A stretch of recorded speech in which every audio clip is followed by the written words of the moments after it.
Yo, bro, I'm low-key faded, bro. Highway. What's this guy supposed to be, the ultimate badass? They ain't ready. They ain't ready, Jim. They ain't ready. Here we go.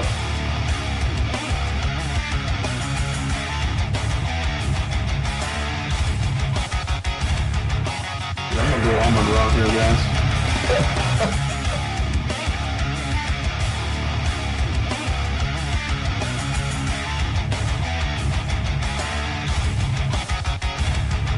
What is it? You ain't Mexican. What is that? Kind of looks you a little bit though, so I dig a little deep in there, right? But yeah, you did that.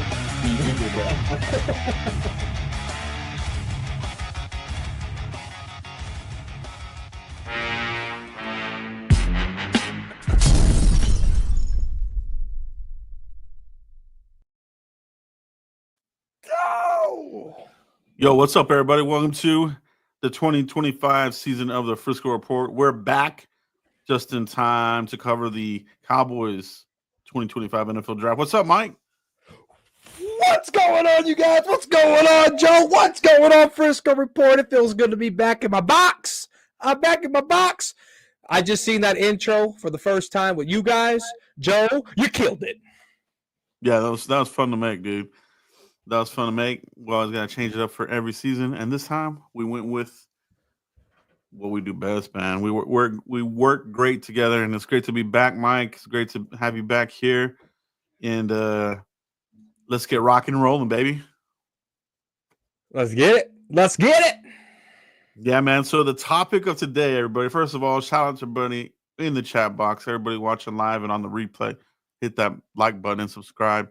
We can't do this without you. You're the reason why we do this, to get this out to the masses. All right, we're talking real Cowboys draft here. We never pump rainbows, unicorns, leprechauns, and whatever you want to call it. Oh, people's butts. It's all the real here, man. Mike, how you feeling about this 2025 NFL draft class? Right off the gate, let's get into it, man. Yeah, let's get into it, Joe. You know, I haven't been keeping up with it. I was just doing some homework today for the show. All right. So, guys, don't jump Cowboys quarter too bad. All right. We had personal things going on. That's why we're late to the draft talk. I mean, we're 3 months late. So bear with us. Joe knows this stuff, as you guys know. But bear with me. All right. Prime time Phil in the house. What's up, everybody? Yeah, man, it's good to be back, dude. I love it. I love talking draft, and we can't do this without you, like I said, man. But Mike, overall, we're talking about this offline. Comparing this 2025 draft class versus, the previous 4 or 5. I mean, this just seems like one of the weaker draft classes in recent years, Mike. You know what I mean? 100%, Joe. I mean, you look at guys, like Travis Hunter, the Genties of the world's getting a lot of steam. Abdul Carter with Penn State, Mason Graham, the defensive tackle out of Michigan, Cowboys. Oh my God, don't draft defensive tackle for Michigan. He's a top talent. Then you go down the list with Will Johnson and Cam Ward. One of the first quarterbacks that might get taken in this year's draft. But as the whole of it, Joe, I mean, it's really it's there's a lot of 2s, there's a lot of 3s, and then so on. Not a lot of 1s. Mm-hmm. Yeah, no, first round grades are. This is probably the fewest that I've had, and some of the people that we trust, in the draft community, like a Dane Brugger, these guys, they don't have that many first round grades either, and you can tell why. But the running backs, there's plenty of them. The thing I hate about every year when we get into talk about the draft is there's always a position that is deep, right? But the NFL draft is 7 rounds. To me, every position is deep. You know what I mean? It's as far as the talent goes, man. Does the talent dry up after? I mean, yeah, you can have running backs go all the way to the 5th, but you're talking about a 5th round talent versus like a first round running back. There is a difference there, 100%. I mean, 100%. Just on their first steps, on their pass protection, on their screen catching. You know, I mean, you look at a guy like Hampton, right? One from North Carolina, 6'1" running back. I'm a big fan of his. He does everything the right way. Joe, you did a mock draft yesterday, mock draft Monday. You had DJ Giddens in there. You look at his build, you look at Tony Pollard's build, they're almost the same damn running back. You know, Tony Pollard had a little bit more oomph in his first initial steps. You know, Giddens can get there eventually, but I mean, their size is very comparable. And, you know, those are just two different running backs from two different aspects. You got a late third versus, you know, a first overall pick. There's just a lot of difference of these players, just to give you guys an example. Yeah, it is, man. And I think the bread and butter of this draft, you know, where you want to draft certain players is that fourth round. You know, when you're looking at a later or mid-round pick is a fourth round. But guess what, Mike? Again, we are without a fourth-round pick. So here we go again with that. So I'm wondering, do they do something to get that fourth-round pick back? We got a super chat, Mike. Mike Berliner. Yes, we do. I feel like we should draft the best player available. I worry that even with Jerry or Will overrated McClay, we'll find a way to F it up. Yeah, man. They haven't been drafting well here the last 2 years. You know what I mean? It's been bad drafting. You know, even your first round picks have been, you know, developmental. You know, these guys in the early rounds need to be hit the ground running and these types of things. And you know, if they're going to find a way to mess it up, Mike, they have the experience in doing that, Mike. Unfortunately, what's your thought? It's a great super chat here by Mike. Shout out to my guy Mike. You know, he's been a long supporter of the Frisco Report. He makes a lot of this stuff happen just with his donation. So appreciate that, Mike. But no, you look at the Cowboys free agency. I think that's where we have to start with this conversation. You know, they got a couple of wide receivers. They got a couple of linebackers. They went and got a corner. They tied up a couple of their own safeties with Marquise Bell and those guys. And then you look at it, you know, from the draft process, you know, from the draft aspect of it. If the Cowboys didn't really, I'm putting this in air quotes like Stephen Jones, didn't believe in these guys, they wouldn't be here, right? They'd be maybe closer to a training camp signing. So, I'm not talking as a fan, I'm talking about like as the front office. So in their brain, they're like, we can go BPA because we did X, Y, and Z. I bet they're tickled pink as many free agents they signed and how many free agents they signed of their own. And I bet they feel comfortable going to this draft to draft BPA. Yeah, no doubt, man. BPA, along with filling needs, right? It feels like there's holes everywhere. So it's almost like it's, you know, best player available with with need, right on its tail. You know what I mean? Like a 1A, 1B type of deal. Because Mike, I'm not impressed with what they did in free agency. You know, Will McClay, this is his formula, and it hasn't worked for us. It hasn't worked for us, dude. Like you have the one-offs, but it's being consistent.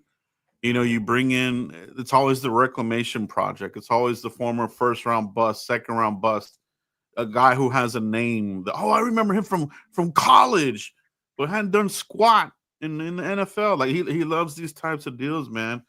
So. And to me, man, I see a lot of these guys as guys that'll compete. You know what I mean? Maybe someone like Solomon Thomas. I think he will stick around here a little bit more. He's a 2-year deal, but a lot of these, Mike, it's the same old 1-year deals. You know? Yeah, that's the Cowboys mantra is 1-year deals, right? But the 1-year deals only work if you hit on your draft picks, Joe, and because. That's if you're going to build through the draft, that's what the Cowboys want to do, right? So if the Cowboys want to build through the draft, those 1-year contracts just have to be that 1-year deals, and your draft class has to continue filling those holes. But if you miss, it sets you back. And so, I mean, you look at it. A guy that I like is Kenneth Murray Jr., the guy that they traded for the Titans. That's one of my favorite guys I want to see. How does he, come in here with Matt Eberflus and learn under that coaching tree, Joe? I can't wait to see Murray, the linebacker who we traded for. Yeah, I think Eberflus he does has. I think he coaches up the linebackers, pretty good. You know what I mean? I want to see the success in the playoffs. You know what I mean? We'll see if Eberflus defensive units can have some playoff success. But like you said, man, it's a lot of pressure on your draft class because it's like you need the whole class to basically contribute and play relatively well, not just your first round pick and your second round roll of the dice pick, because that's what the Cowboys do, Mike. The second round, it's almost like they make a list of, okay, who are the fuck ups, who are the injury prone motherfuckers. These are our second round guys. All right, period. Like, so we're gonna talk a little bit about that today, Mike. Who are some of these guys? Who are some injury dudes, red flag dudes, effort dudes, right? So we'll talk a little bit about that. But I mean, right? I mean, the history tells you that's what they do in the second round, Mike. Why though? It's such a high pick. Why do they keep doing that, Mike? Even when they don't try it, it still bites them in the butt. I mean, you look at Gavin Escobar or guys like Schoonmaker, right? And then, you could look at guys like Randy Gregory, Jalen Smith, Bruce Carter, Sean Lee. A lot of these injury-prone type players, as you talked about, or risk players like Bossman Fat, right? And Tristan Hill, he was a second-round pick. And so, I don't know why they do it.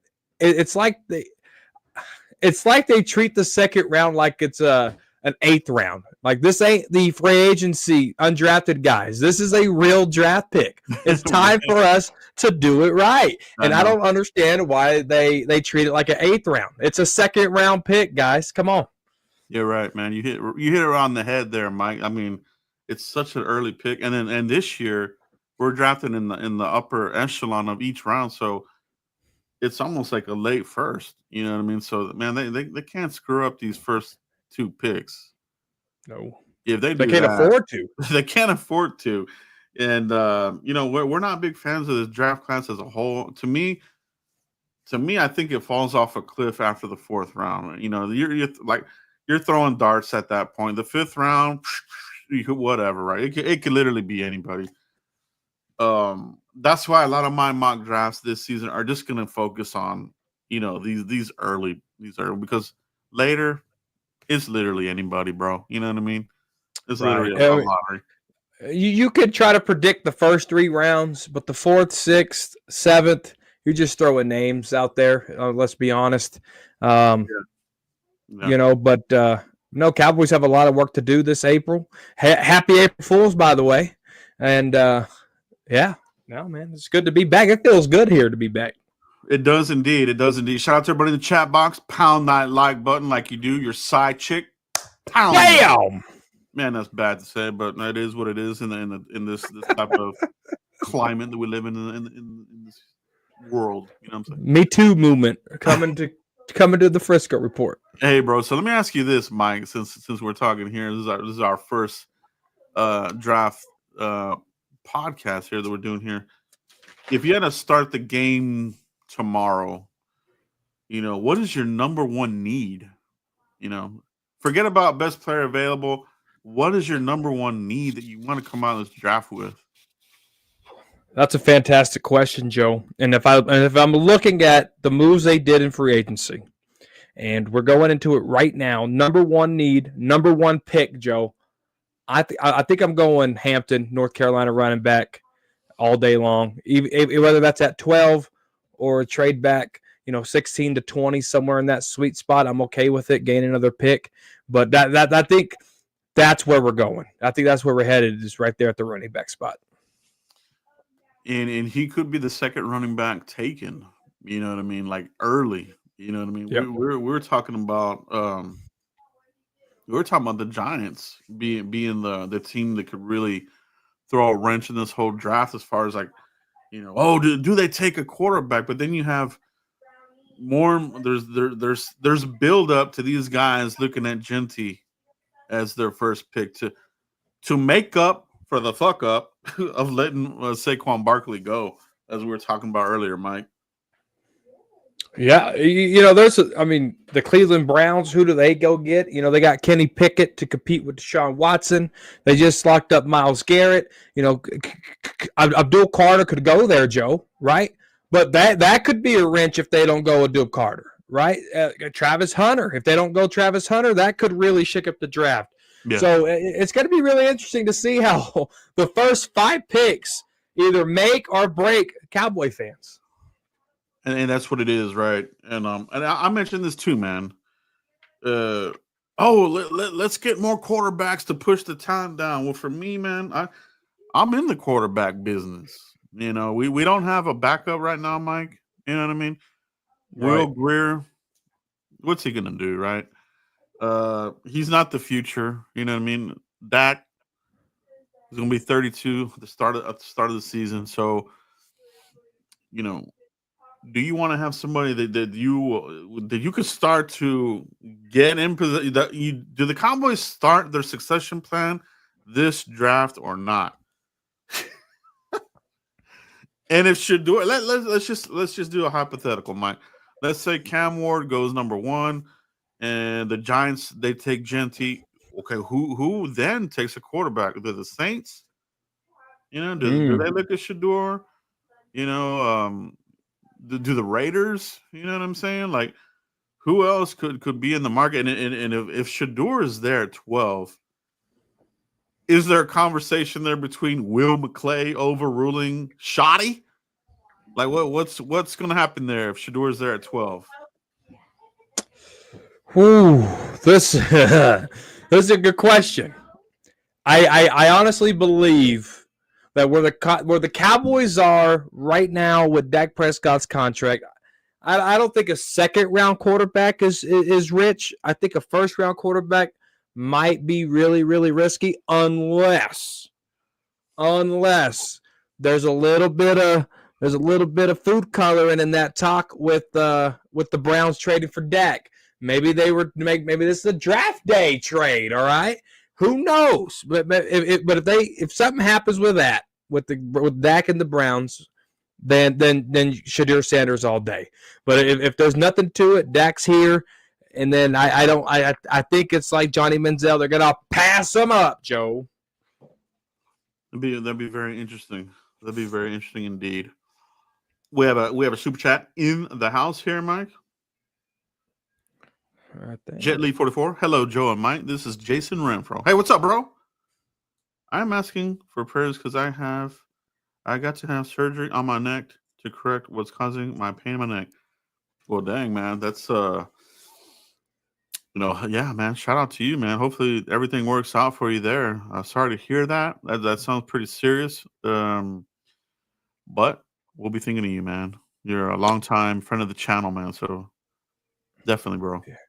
Yeah, Jet Lee, Jason. I read that comment last week, so we've been praying for you for a week already, brother. I actually got some other buddies outside of my circle praying for you as well. So you do got an army out there praying that the surgery goes well. Yeah, man. Hopefully everything goes well, man. You'll be back at it, watching some Cowboys, getting frustrated with the rest of us, bro. Yeah, it's easy to do. Thank you for that super chat. Thank you, bro. Thank you, man. Thank you, Jason. Yeah, dude. So it's all about the NFL draft and what the Cowboys do. And Mike, if it were me, the number one need for me is going to be I think you need that wide receiver. You know what I mean? Ooh. I think that you go into a game like if we had a lineup against the Philadelphia Eagles or whoever, you know what I mean? You have CeeDee Lamb, and then you have the island of misfit toys. All right, at wide receiver. You've got Jalen Tolbert, who people are continuing to hope that this guy develops. He hasn't developed. All right, let's be real. He only looks good in training camp, and then after that, right? Yeah, then you got Flournoy. You know what I mean? He was deactivated most of the season. They finally threw him a bone and activated him at towards the end of the year. So we really don't know what we have in him, right? Right. And then who else are we missing, Mike? Who are the other wide receivers? You got Jalen Brooks, Devontae Turpin. You Jalen got Turpin, yeah. See, this is the year I need Jalen Brooks to take off. Like, I was high on him last year. I think this is his third year now coming in. Like, this is where I need Jalen Brooks to beat Jalen Tolbert. No excuses. Yeah. And the thing about it, that's the thing about it too, right? It's like I'm tired of having to hope for somebody to develop and show up. Like, draft me somebody who's gonna be the guy. Like Tolbert as a third round, he should have been somebody already by now, dude. Like, right. Oh, develop, please develop, you little piece of shit. Like, he hasn't done crap, dude. I'm pissed, dude. Like, I want to win, man. Like, you know what I'm saying? But dude, like, training camp will get here and he'll make splash play. Oh, he beat Deron Bland and this and that, turning heads. He ain't turning shit, bro. Oh, Jonathan Mingo and Ryan Flournoy to add to that too. Another forgettable name, and that's where our 4th round pick went, Mike. So yeah. I sure hope that this front office doesn't screw up wide receiver and be like, oh, we have a lot of guys. Oh, we added Paris Campbell, 1st round bust. We don't need to take a wide receiver early. That would be a huge mistake, Mike, in my opinion. If they don't take a wide receiver in the first 2 rounds at least, man, dude, we're in trouble, baby. Yeah, and Joe, to piggyback off what you said there, Schottenheimer did a conference today at the coaches' meetings, and they talked about how wide receiver number 2 is a priority here, and then Stephen Jones touched on it as well. And so, they kind of give these clues. They don't give all the clues, but they kind of give the clues. So, I think Schottenheimer, those guys are right there with you when it comes to wide receiver being a priority there. Let's talk about wide receiver, Mike. So we're there at number 12, right? Let's say they go 12 there. Doesn't it just feel kind of rich to you for any of these guys that they're being talked about? Like if it's Abuka, yeah, Tet, Mick. I don't study McMillan. Who's the other guy? The Texas kid. Matthew Golden. Burden. Like, do any of these guys kind of just feel like, yeah, they're 1st round guys maybe, but at 12, I don't know, man. Like, is that kind of how you feel, or are you okay taking one right there at 12? I'm only okay with taking 2 guys, and people might think I'm crazy, but the 2 guys I'm taking, my first pick would be Luther Burden out of Missouri. I just see some CD Lamb-esque in him. Now, don't shoot the messenger. That's just what I see, okay? The other guy is Abuka. I think Abuka in traffic is really good. And I like how he plays with his size. Now, blocking, neither one of these could block a COVID test if they had COVID, right? I don't know what I'm saying. But they can't block in the running game at all right? And so but Burden out of Missouri, at Abuka there at 12, it might be a little rich, but I get it. Those are the 2 guys I would want there. Yeah. No, man. For me, 12. The only one I would take at 12 would be Amika. You know what I mean? I think this guy has just played at a high level for a long time. He'll be a professional right out the gate. You won't have to worry about him, showing up. You know what I mean? To me, he's that kind of guy that this team needs. We were so successful, and yeah, Lamb, slot guy, but they play Lamb all over the place.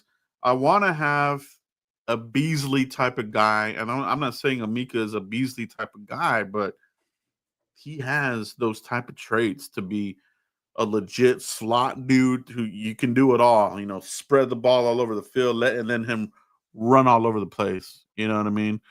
That's what we need. We don't have that. But we don't have we just don't have anybody outside of Lamb, bro. Like that's scary to me. Like you shut down double, triple team Lamb, you're relying on your running back, your running game. Right. And where's that at right now?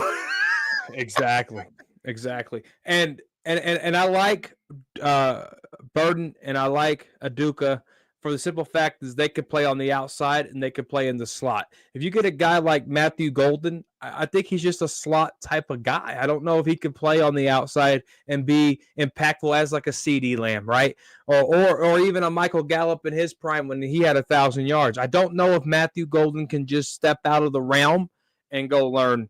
But another thing about Golden, he drops a lot of passes. And before he transferred to Texas in Houston, he had 10 drops in 2 years. Yeah. And then he transfers over to Texas, and he had 4 drops. So I don't know if I trust his hands are not golden. No, that's a really good point that not enough people talk about. People are always focusing on the good part, but you got to look at both sides of the coin. You know what I mean? So that's why when I hear about red flags, dude, I don't turn the other way, bro. I'm like, that ain't no fucking good, bro. Right. I'm listening. Like we were talking about this, Mike. Like if there was a report on Mozzie Smith before we drafted him, and they said he came out and said, "Hey, man, I don't like studying. You know, I don't like watching film or none of that stuff." As a freshman, right?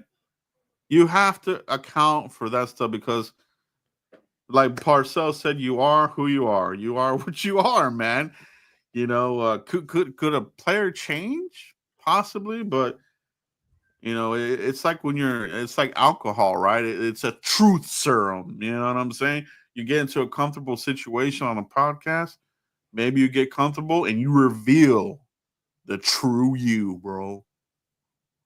I'm out on McMillan, bro. I don't want to mess with that, bro. No, it's true. You know, and when you come out and you say, I don't like, I mean, Mozzie Smith said, I don't like to play football. Mozzie Smith said that, and look how his play is. Then you got McMillan coming out and say, I don't like watching tape. That's going to reflect how you play on the field, Joe. We got another super chat from Simus Says, one of the OGs of YouTube right here. Simon Says, what's up, bro? Number 1, Ashton Genty. Number 2, Savion Williams, Xavier Trust.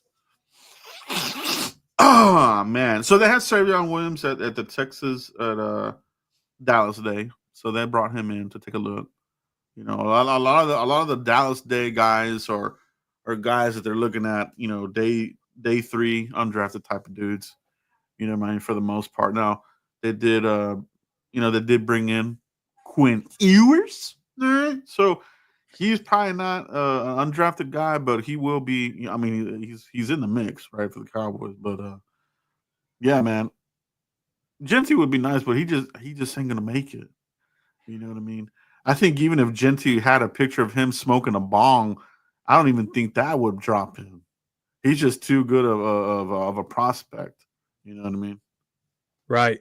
And me and Simus had this little conversation on Twitter a week or so ago. He knows that I'm team Amarian Hampton out of North Carolina, and he's team Ashton Genty. And time will tell who's going to win that argument. And we might not wind up with either one of them, but that's what it is. Simus, thank you so much for that super chat. We got another one here from Jason Winfro here.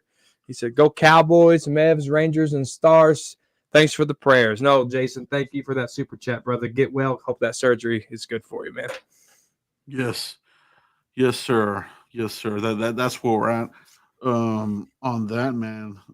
Nate Dogg in the house. Got to build the trenches, right? And we got to circle back to this statement because I remember when the Super Bowl ended, right? I mean, the Eagles manhandled the Chiefs, and everybody was like, it's all about the trenches. We got to fix the trenches. You know what I mean? Whether it's O-line, right? The Eagles have a fantastic O-line. They have a fantastic D-line. No matter what you think about the division rivals, they have built those trenches correctly, right? So we do have to remember that, right? The trenches. How do we feel about the trenches, Mike? You know, when you look at it as a whole, you know, you got Osa, and you got Solomon Thomas, you got Mozzie, and then you got who? Justin Rogers, who they cut late last year, for the 90-man rosters, and they just brought him back on. Not good enough. Not good enough. So it's like, how are we going to stop this nosebleed that's been happening for almost a decade? We can't stop the run. And this is our third coordinator. Can Matt Eberflus figure out how to stop this run? Because if you can't, it's pointless. The trenches on the defense side of the ball is very important, especially for these linebackers here on this team. They need a good front four. For those linebackers like Overshown, Murray, Maris Luafau, for those guys to shine, their front four has to be all that and more. You're spot on, man. Spot on. It's got to be that, right? So that's why in my mock drafts that I've done so far, I've done 3. I've included a defensive tackle somewhere early. You know what I mean? And I think the Cowboys need to do this. You know what I mean? They need to add another player in this rotation because the Cowboys, they're all about rotation. Whoever the coordinator is, I don't know if this comes from the front office or what it is, but we have not had that 3-tech stud since Jason Hatcher, and that was a 1-year wonder, right? 11 or 12 sacks that he had. After that, rotation. If you're going to be it's coming in waves. I remember that was the whole thing with Marinette. We're bringing the pressure in waves, right? It's always a gimmick here. So if we know this, Mike, that rotation needs to have good rotational guys in there, or somebody that can at least maybe surprise the hell out of us and be, that monster that we've been wanting for such a long time. Right. Yeah. It's time to get those trenches fixed. Period. Jet Lee with Super Chat. What do you think of Travis Hunter and Trey Wisner? I think Trey Wisner is a running back out of Texas.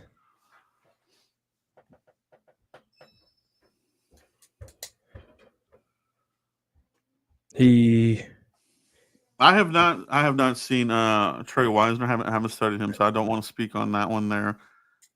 Travis Hunter, he's like your number one prospect here. I think that he's a. I'm not going to say generational because that's overused, but I'm going to say that he's a high end wide receiver. He can give you depth at cornerback. If I'm drafting him, Mike, I like him as a wide receiver more than a cornerback, but he's very good at playing on the corner. You know what I mean? So could he be a Deion Sanders kind of guy where he gets snaps on both sides of the ball? You know what I mean? Like, what would you do with Travis Hunter, Mike, if you drafted him? He'd be a wide receiver for me.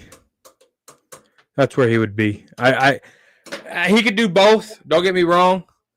But when the way he runs a route, the way he catches, the way his agility, his movement, I would put him at wide receiver all day long.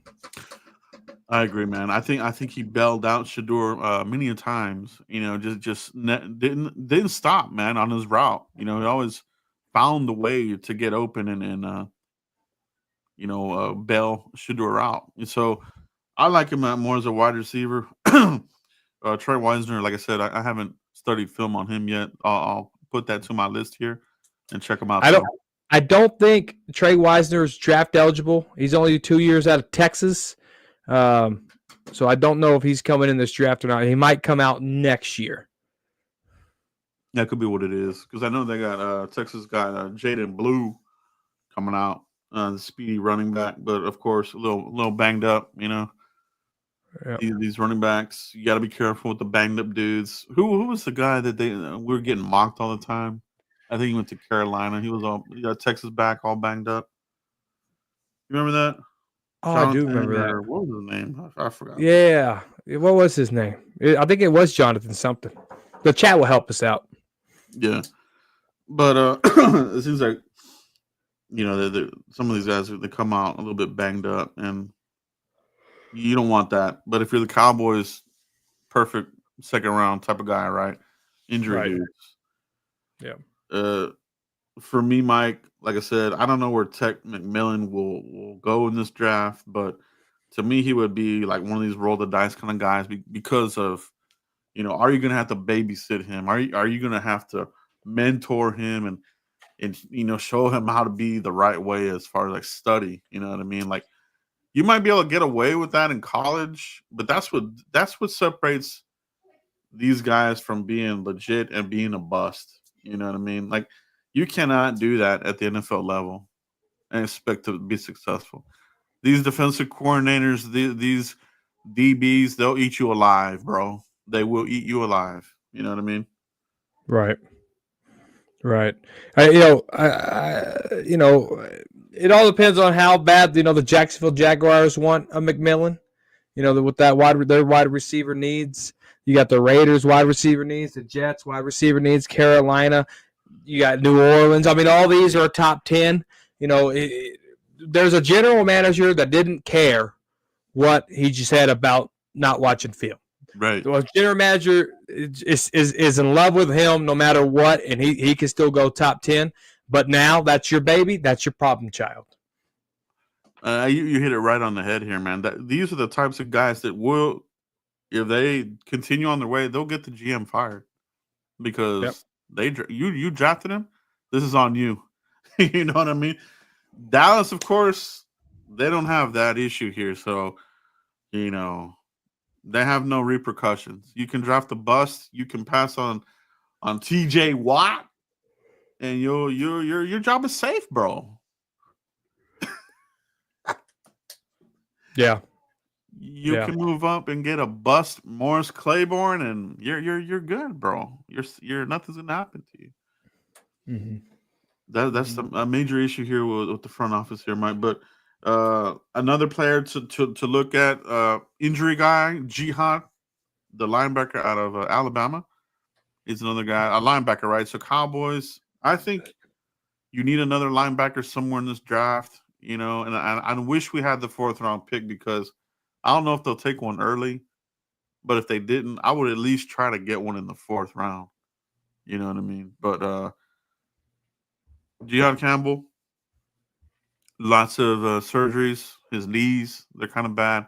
Had a good pro day, but it's like a ticking time bomb, right? It's kind of like a LVE. Like he's had surgeries on the neck. He's okay, but it just takes that one hit and you're out for a couple of games or the season. You know what I mean? So to me, he would be a 2nd round kind of guy that the Cowboys will probably roll the dice on. 100%, Joe. And when I watch Campbell, I don't know. Again, this is just what I see. I don't know if I like Campbell away from the line of scrimmage. I think he plays his best ball when he's as close to the line of scrimmage as possible, whether that's pursuing a screen, whether that's trying to stop the run or something out in coverage. He does have a lot of interceptions in the limited snaps that he did play out in coverage, but a lot of it, the quarterback just threw it right to him. I like Campbell close to the line of scrimmage, period. The guy's he's a nuisance. He's all that and then some. Yeah.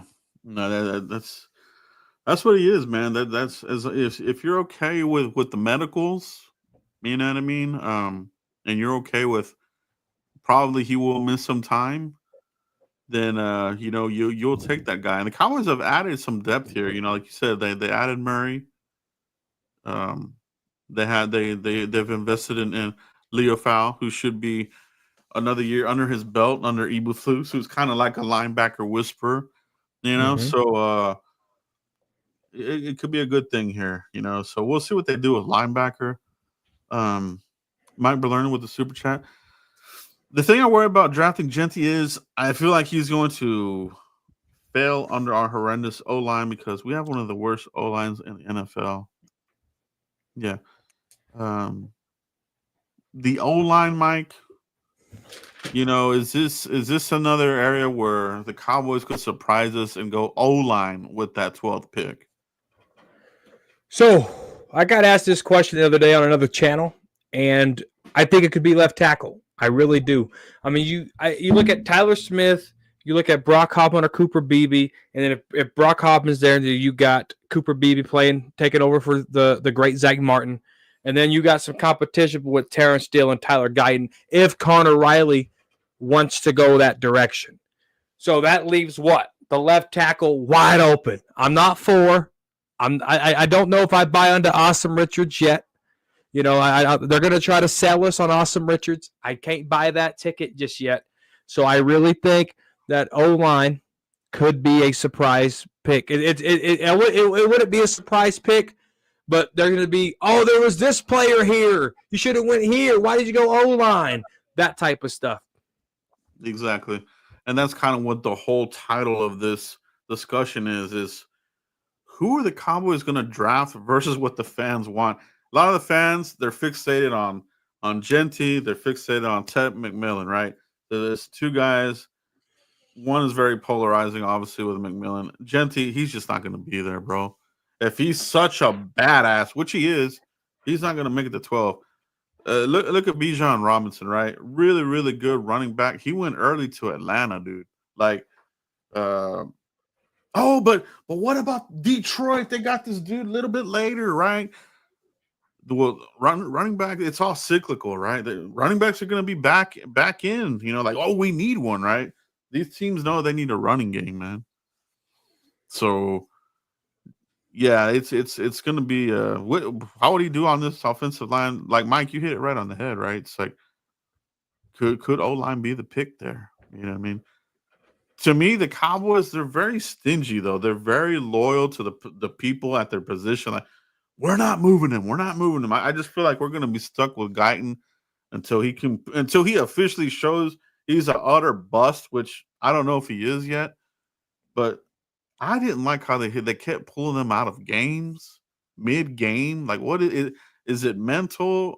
Can you not take it? Like, is it a physical thing? Were you not in shape? Like what was it, bro? I think a lot of it with Tyler Guyton was Mike McCarthy always talked about continuity on the offensive line, but I can't name a time in Mike McCarthy's tenure where there was continuity. I mean, you nailed it. I mean, you hit it right on the head, Joe. The inconsistencies of his playing time, and I don't know how you just give up on the first round talent that fast. But then you boil it down a little bit more, and who's there at the bottom of the pot? Mike Solari, one of the worst offensive line coaches in football. T.J. Bass declined. Brock Hoffman, I think that was pure talent, Joe. And then you look at, those are the only two.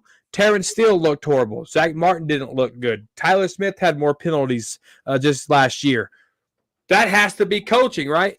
So Tyler Guyton developing under Connor Riley with Clayton Adams as the offensive coordinator, they're going to preach physical, Joe, and I think that's going to help Tyler Guyton. Yeah, I think that's what is going to happen there. As far as like O-line, right guard could be like the sneaky pick there at 12. You know, could you go Will Campbell and plug him in there as your right guard? Because some people say, oh, the shorter arms, you know, that means he's going to be a guard. But then you have the other faction that says, no, he's still a left tackle. The NFL, they're pretty good at, plugging people in because of measurables. You know what I mean? And, yeah, he probably could play left tackle. But for me, if I drafted Will Campbell, he's going to go there at right guard, bro. You know what I mean? I'm going to let him go in there and maul people there. And be a all pro, a Pro Bowler there for 10 years more. You know what I mean? So that could be the pick. You know, Cowboys fan, like you said, Mike, there could be some good players there that the Cowboys pass on, and fans are going to be uproared. And that's something the Cowboys could do, Mike. The other piece that we need to talk about here, Mike, that will really annoy Cowboys fans is, what if it's Tyler Warren, the number one tight end here, Mike? You mean if the Cowboys pick him at 12? Yeah. I don't need another Taysom Hill. You know what I'm saying? Like we've seen that project with New Orleans. I don't need another one, especially in Dallas. I don't need a quarterback, a wide receiver, a tight end, a fullback, and a running back all in one. No, thank you. We have Hunter Lemke here. and it doesn't work. So that guy ain't gonna work. Keep him away. What about if I told you that Jason? What if I told you Jake Ferguson has hit his ceiling and he's not going to get better, and then they're not going to re-sign him, and then you have Luke Schoonmaker, who maybe could make another leap. Would you want somebody of this potential who could be, one of these new age type of tight ends who could just take over a game and give you another pass catcher for Dak Prescott? Because we're talking about our wide receiver depth sucks. Where can you get some other catches? Who else could be a lethal pass catcher for you? And I think that's where the Cowboys could surprise some people and say, of the pass catchers, Tyler Warren is number one on our board. Would that surprise you, Mike? No, I mean, his receiving ability alone keeps Tyler Warren in the first round conversation. Just the way he does it, right? Right. Jake Ferguson, he might have hit his ceiling. He had a massive decline last year. That was my guy. Yeah. Schoonmaker came along with Cooper Rush. I don't know if that translates with Dak Prescott. Not hating, not making this a Dak Prescott show, but I don't know if that translates with Prescott. If you're going to strictly use him at tight end, draft him. But I don't want to see no gadgets and gadgets, trickery, Charlie F around BS here. You know what I'm saying? Yeah. And so if you're going to strictly make him a tight end, do it. Yeah, I think that that would be one that would throw a loop into Cowboys fans, right? We wanted Genty, we wanted McMillan, we got a tight end, shit, or we got Will, we got Campbell, the guard, or whatever the hell, what would be another guy that would throw fans into complete utter misery? So what the hell are the Cowboys doing, Mike? What's another position besides quarterback? Right, quarterback would obviously split the fan base, but is there another position that would do that for Cowboys fans in the first round, Mike? Maybe corner, maybe safety, maybe those positions. Because corner in the first round really ain't that. I mean, it really ain't that deep. You got Will Johnson, right? Out of Michigan. I mean, other than that, your top corners, they're nowhere to be found. Safety, and then you got Barron out of Texas, and then you got the Nick kid out of South Carolina. I mean, safety and corner could be those "what are you doing" type of moves there. Yeah. No, man, you're right about cornerback, though. That cornerbacks, now this does not go deep at all, man. Like cornerback, if you want a premier guy, you got to take him in the first round. After that, you're hoping that somebody can be a steal for you or a diamond in the rough, even in the second or third round. You know what I mean? So, yeah, man, blue chip cornerbacks, super thin in this draft. Super thin. You know what I mean? So, yeah, the cornerback, right, out of Michigan, Will Johnson. Would he be there at 12? I think he could be there at 12. Would the Cowboys take him? They might take him. If they're planning on moving on from Diggs, which he could be a draft day trade candidate, you know what I mean, to be honest? Because there's been rumors, right, that, things aren't going so good, right? So, but even that, Mike, how do you feel about our cornerback depth? Diggs coming back from injury scares me. Deron Bland looked like a shell of himself. I mean, DK Metcalf ate his lunch last year. Did not look like himself. The Deron Bland that we know and love. They just traded for that Elam guy from Buffalo. Not really high on him. The corner's a bit shaky, Joe. The corner is a bit shaky. Al Harris is gone. A lot of players loved Al Harris, but now he's gone. You got a fresh start there with that new coach. I don't know. I don't know if I trust corner as bad. We got a super chat here by JVS21. All right. He said, 21. Go ahead, Mike. He said, Mike, lay off the Ozempic. Jeez, my guy, eat a burger. JK looking great. Trade back, lots of holes. I like Tyler Booker, running back Hampton, Mike Green, or Burden. Those are some of those names we talked about. But to answer the first part of your super chat, thanks for that super chat, by the way. No Ozempic here, but me and the wife, we woke up early January, maybe the first week, maybe January 10th, somewhere around there, and said, we got to lose some weight. This is getting ridiculous. I stepped on the scale. I seen 282 pounds, and I was like, I got to make a change for me. You know, if you're that weight, this was just for me. I've always been a skinny guy, always been a skinny brother. And then next thing I know, I'm the fattest brother. I'm really unhealthy. I got 2 daughters to look out for. They're my motivation. Me and my wife, we've been hitting the gym. We've been dieting and exercise. I'm down 42 pounds. And no, we just been kicking some tail in that gym. But I wish Ozempic was a thing for us. But no, man, it's a lot of sweat and a lot of starving that goes into this diet right here. That's great work, Mike. I'm proud of you, man. I've actually started that journey myself as well because it's time, dude. Late here in these 40s, it's just time. It's time to take care of yourself, right? So it's what's you got to do what you got to do, right? So we want to live here for a while, and that's the plan. Mike, you are looking great, bro. Proud of you, bro. Well, thank you. And as Azteca Aguilar put in, gluten-free tortillas, dude, I can't do those. They don't cook up. They don't heat up right. So I've been sticking to the original corn tortillas. That's what I've been using to eat. I haven't had any flour. Haven't had a Dr. Pepper. I used to drink like probably 18 bottles of Dr. Pepper a week, and I haven't had a single Dr. Pepper since like January 15th. So that's good, bro. Yeah, sugar will definitely get you, bro. Every time. Yeah, man.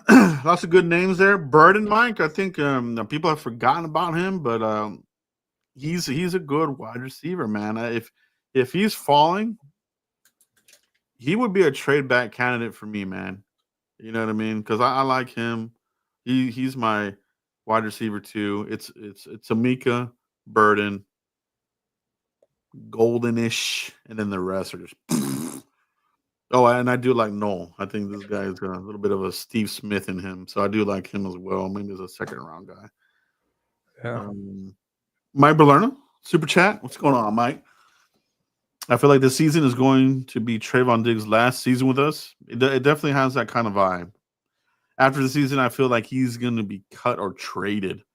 Trayvon's been injured a lot in the last 2 years, and he's regressed horribly.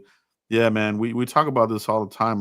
Mike really put us onto this as far as like, the guys here that come back from injury, it's always, it's a 2-year recovery. But every other team, they're back within a year. With Dallas, it's a 2-year recovery.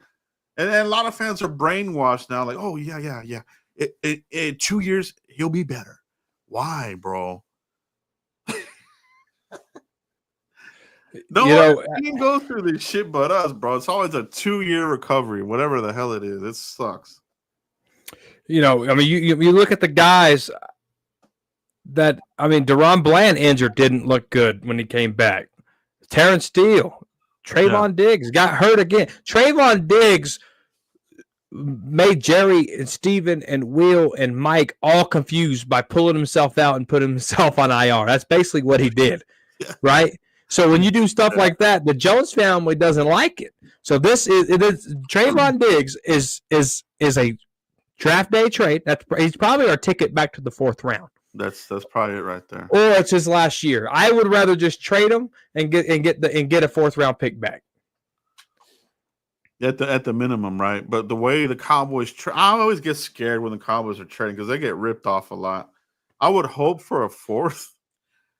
But damn, these guys might get ripped off. That's my only worry. But I think you're right, Mike Berlerna. I think you're right that this probably could be his last year, and he would be cut. These guys they always let the cat out the bag, right?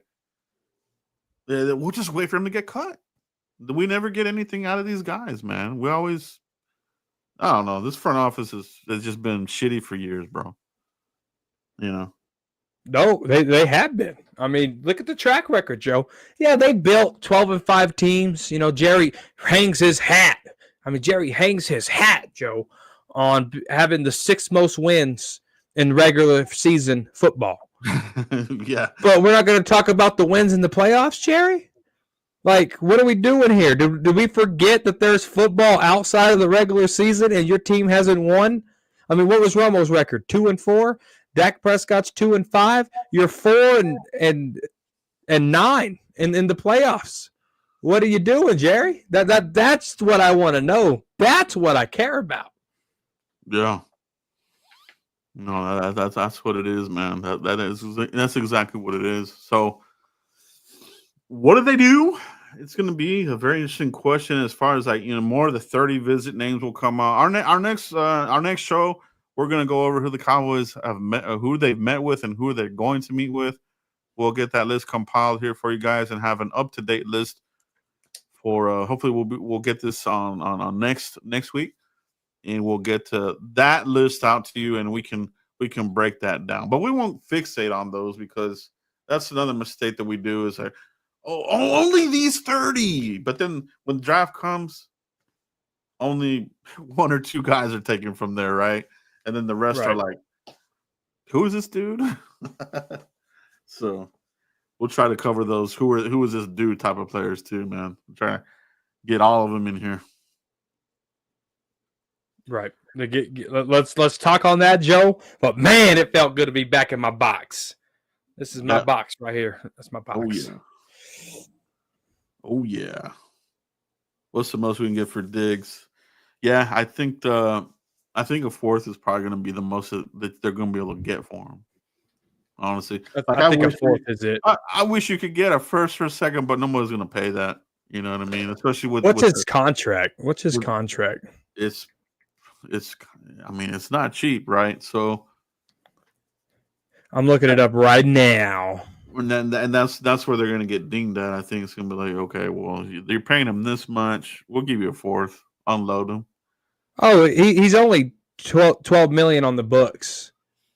That helps you. That helps you move him. So maybe, if you could trade him to somebody in the top of the 4th round, that would be ideal. You know what I mean? You definitely don't want to trade with somebody on the bottom here or a compensatory 4th round pick. You want the 4th rounder to be in that upper half at least, Mike. That upper quarter, preferably. Yeah. The Cowboys can't possibly go 2 years in a row without a 4th round pick. That last year hurt us, and now we're scratching and clawing for our running back because we traded for Trey Lance. He's not even in the NFL. You drafted guys like Deuce Vaughn, who's probably not going to be in the NFL after this year. So the Cowboys have really were with Charlie F around at the running back position, and now if you don't get a running back in 1, 2, or 3, and you keep letting this whole thing go again like you did last year, it's not going to be good for you or your football team.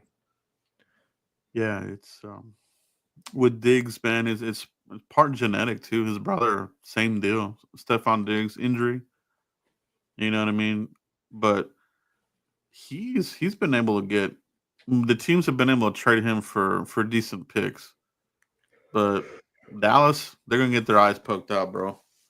So, but get the 4th. You know what I mean? If that's what they're gonna do, and if that's true, then yeah, number 12 could be cornerback.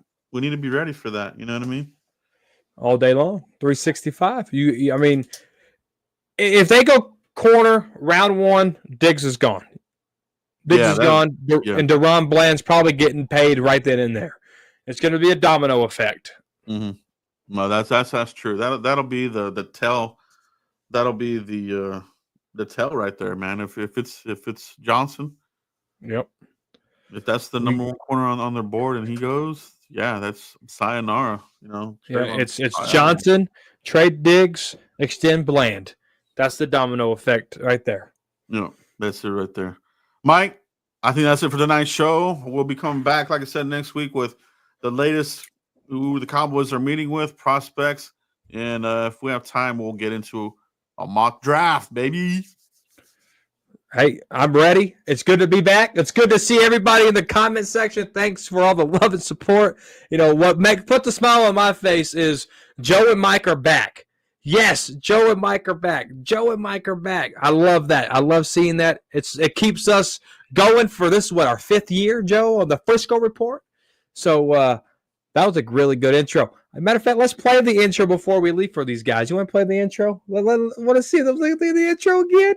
Yeah, do it again. Play it again. Oh, bro, I'm low-key faded, bro. Highway.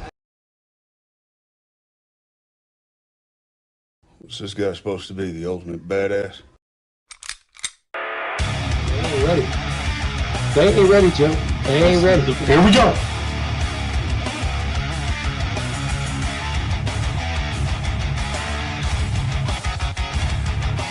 I'm gonna go almond rock here, guys.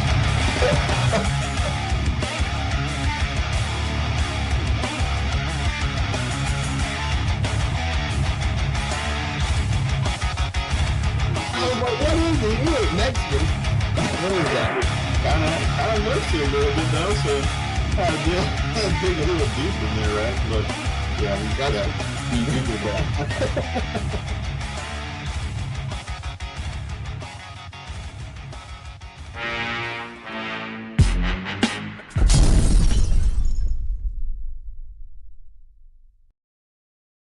Bam. That was a nice intro. That was a good intro. It was a good time, bro. It was a good time.